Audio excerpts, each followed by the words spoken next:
Hey, what's up guys? Little man with a big opinion here. Today's video, I have a couple of news stories that I've been paying attention to that, while not completely a issue for prepping, this is kind of like if you ever read any of those opinion articles, and most of the time their opinion doesn't really seem to be backed by much. But the first one was not an opinion article. Uh, Iran accused Israel of killing generals in Syria. I'll say it a second time. Iran is upset at Israel because they killed generals in Syria. So, the Middle East is still conflicting even after most of the US presence is gone. And I don't see any sort of stop to that. I wouldn't be surprised if we ended up having some sort of third war on terror, uh, especially after Russia. Well, Russia's saying Ukraine did it. ISIS is taking credit for it. Where, as far as I was concerned, I mostly thought ISIS was done. I thought we killed enough of their important people that they just kind of stopped being a problem.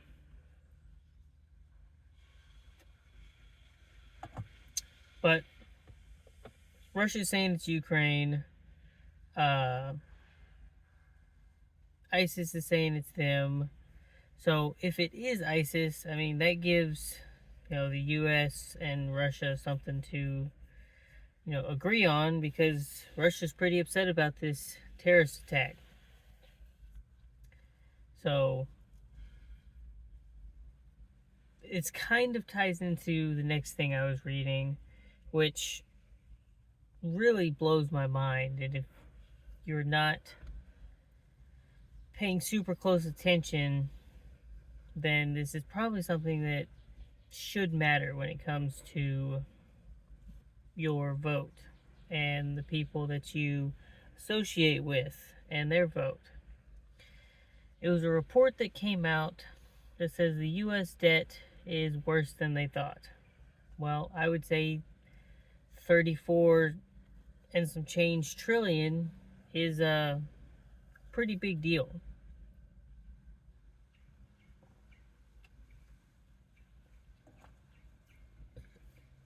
But in this report, it was talking about by 2054, the US debt's going to be 141 trillion. Wait a minute. They're saying over the course of the next 30 years, we're going to add 100, let's just round and say 110 trillion to our debt. I don't really know the age of my viewers. I know my age. I can add 30 to it. I would like to be retired before the next 30 years. If you want to help me retire, hit the like button, subscribe to the channel, share the channel with your friends and family. But that would make me 56. And I already thought the debt was a problem. But both sides did just agree on a $1.2 trillion spending bill for this year. And the last time I checked, they're only collecting like 800 billion in taxes for that same period. So there's going to be about a $400 billion surplus, which is kind of on par for the last decade or so. If you take out the COVID years, then it's a mockingbird. You take out the COVID years, and it could be worse. They could be having much higher levels of uh, not a surplus. The other word that's not coming into my mind right now.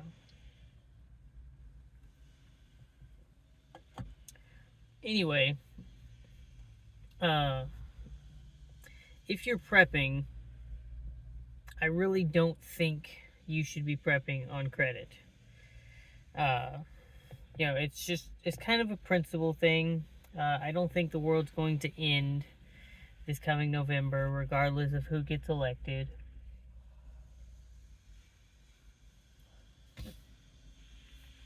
I think we might add more grains of sand into that pile of something bad might happen. But I'm not overly worried about things getting really bad. Not yet. So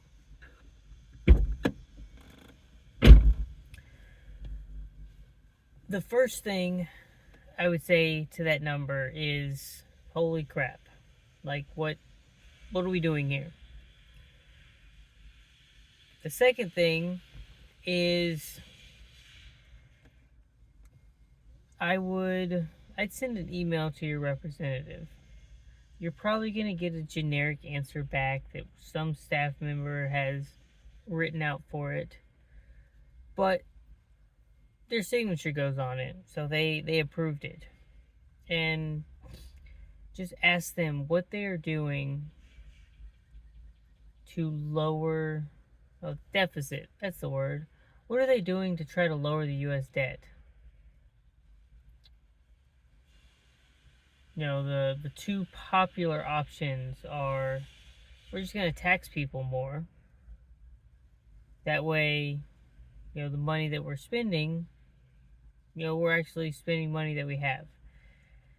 And the other option is to cut spending and cut taxes.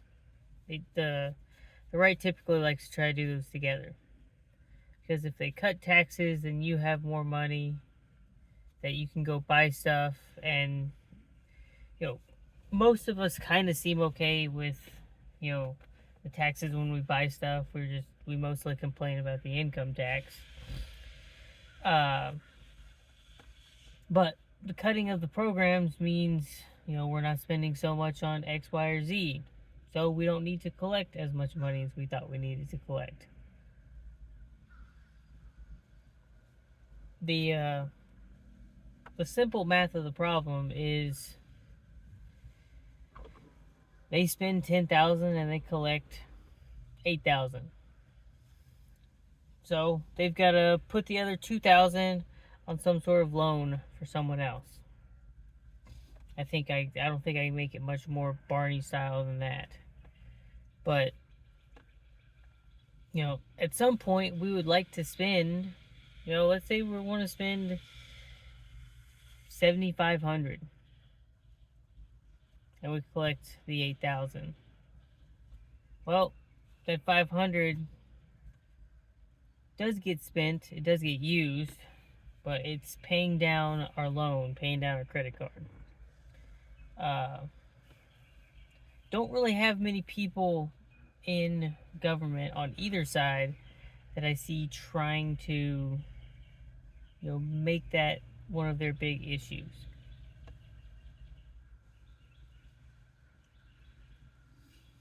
Which is partially why I like to make a lot of these videos, because I am prepping on a budget. I have a small amount of credit card debt. I think the national average is like 8,000, which is kind of insane. I think there's a healthy, level of using it. In the last 2 or 3 years, I know my credit score has gone up like 150 points from using it. So there is a right way and a wrong way, but I'm not a financial advisor. Don't claim to be one, so don't quote me on any of that. But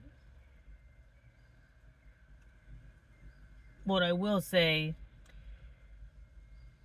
you can do it on paper, you can do it on a computer. I wouldn't buy any apps for it. But write down all your bills. Actually, at the very top, write down what comes in a month.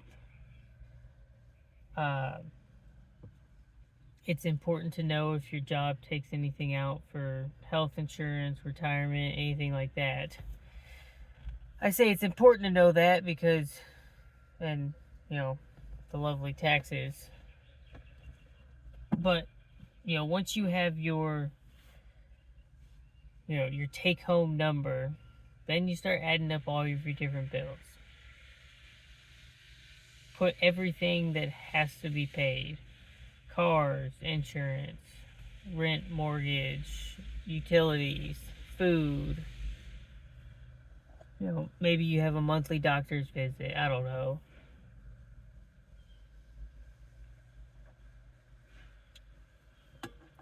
You take all of that, and then you just start subtracting. Once you have all of your needs filled, hopefully at the very end, you have a number that is hopefully higher than 50.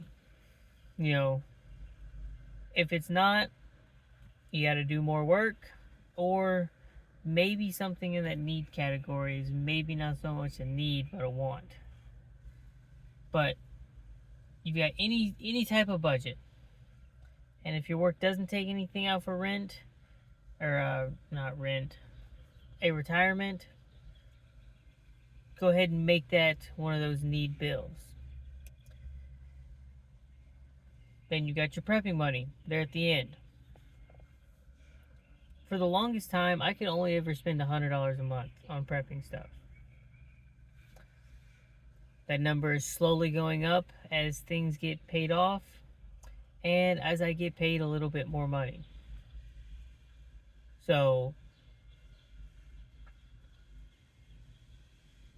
we're not going to act like the US government and get 141 trillion in debt in the next 30 years. We're going to plan and budget everything out. It might stress you out that you feel like the world is falling apart. That's probably why preppers have been screaming to the rooftops for decades now. I'm getting pretty close to my 10-year mark of doing prepping stuff. And what I'll say to that is a little bit goes a long way. You'll be surprised at how quickly you're filling up magazines when you're spending, or you're getting $25 worth of ammo a month, or how quickly a shelf fills up with rice and beans and oats. When you do your weekly shopping, you get the 10-pound bags of beans, the 20-pound bag of rice, the big old container of oatmeal. 6 months down the line, even within the first month, you are going to be better off than 90% of Americans.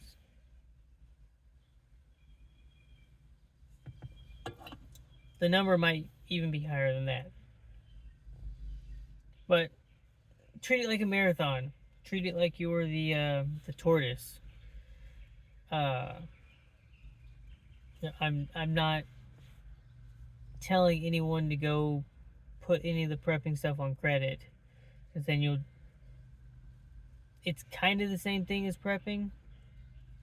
Let's say you put a big amount on credit and now you're paying a monthly payment. Well, if that monthly payment is what you're going to pay for your prepping supplies, you're just going to end up paying more because you're paying their interest rates and stuff like that.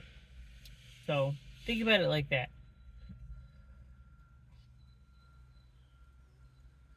Other than that, there's nothing like super panicky going on. Russia and Ukraine are still at each other's necks. Israel's still romping around Gaza like they own the place. I feel like there's at least an article every day saying China's getting more ready to invade Taiwan. Well, I've seen articles about that for probably a year and a half. Oh, China moved this into this area, or they built this city to make it look like this city in Taiwan, or, you know, these 20,000 troops have been training for 6 months on amphibious, you can find a story like that for every single day. So I'd say prepping wise, there's nothing too crazy happening. So what I would say to that, we are full steam ahead, continue to stack to the rafters. Share this video with your friends and family. Like it. Leave your comments. I like reading the comments. Saying, positive or negative. They're still enjoyable to read. And I do like to answer questions. If I know the answer, you'll get a response back pretty quick. If I don't know the answer, I typically do a little bit of research, and it could turn into a video of its own. So, leave your comments down below. With that, I'll catch you in the next one.